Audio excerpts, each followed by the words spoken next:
Once your action type is downloaded, you should be able to see it appear in your IDE here. Mine is called Action Task Manager, so it's called Action M Task Manager in the IDE. In this module, we're going to give more attention to the views. This is the part of the Appzio platform that defines the user interface of your application. In order to start from scratch and learn the basics of the platform, we're going to clear this whole view from everything unnecessary. And we're going to leave only a blank tab1 function. I'm going to clear everything else. Okay. The view is responsible for passing the layout object to the client. The layout object is a simple standard class which will consist of 3 different arrays. Those arrays are called the header, the scroll, and the footer. The difference between them is that the header and the footer are responsible for fixing elements on the top and on the bottom of the screen. The scroll consists of the scrolling view in the middle of the screen, which will be the home for most of our components. Those properties on the layout objects are just arrays, and we can add components to them, much like we do with basic arrays. Now I'm going to use the pre-built get component text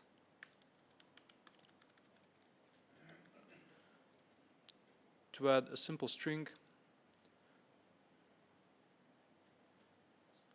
to our application.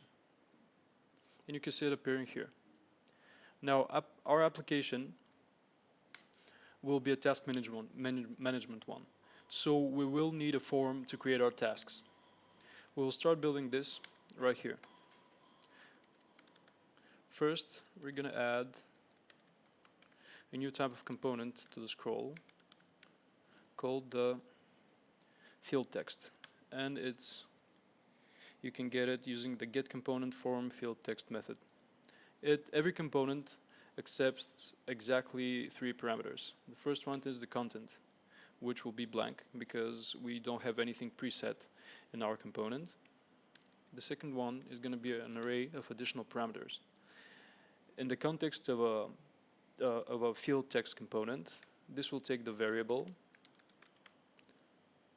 which will be the title of our task, and a hint, which will be like a placeholder for our input field. The third parameter is an array of styles.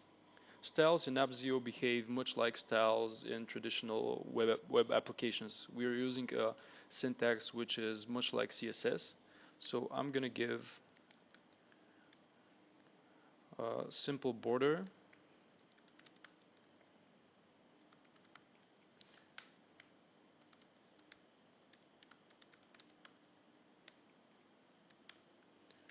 to our element and give it a background color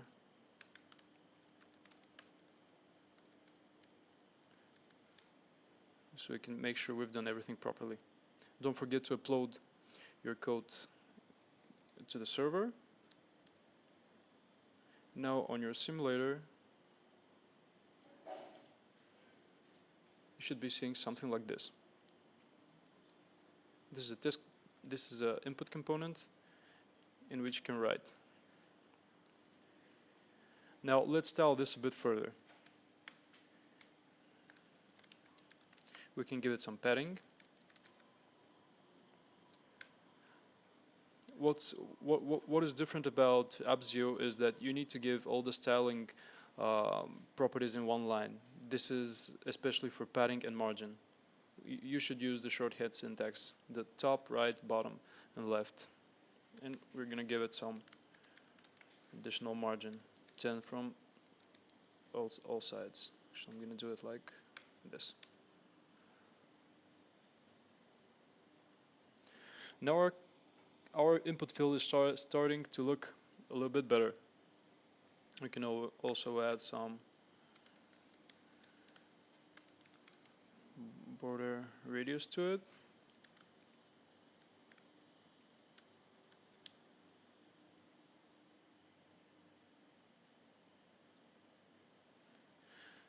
And we could probably get rid of the border color, to be honest. Okay, much better. Now, after we have added the title, we should probably add a description field. We have another pre-made component for that, which is called the getComponentFormField text area. It will accept the exact same parameters. Variable, which is going to be description, and a placeholder of task description.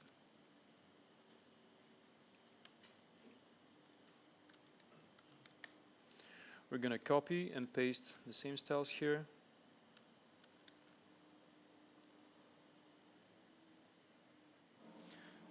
And we've got it all set up. Now, as you see, all those components, they do take quite a lot of space. So maybe it's better if we separate them into their own functions. I'm going to make a private function called getTaskTitle. And it is going to return this component right here.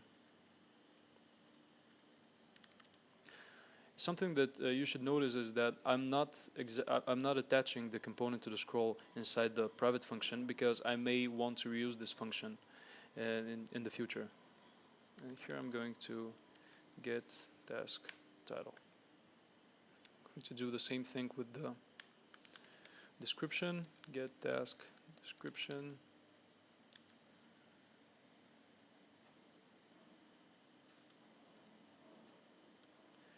Paste the code here. Don't forget to return it.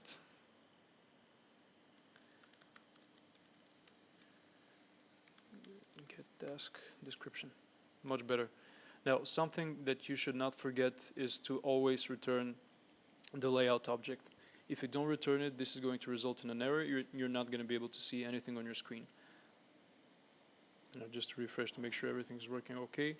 Great.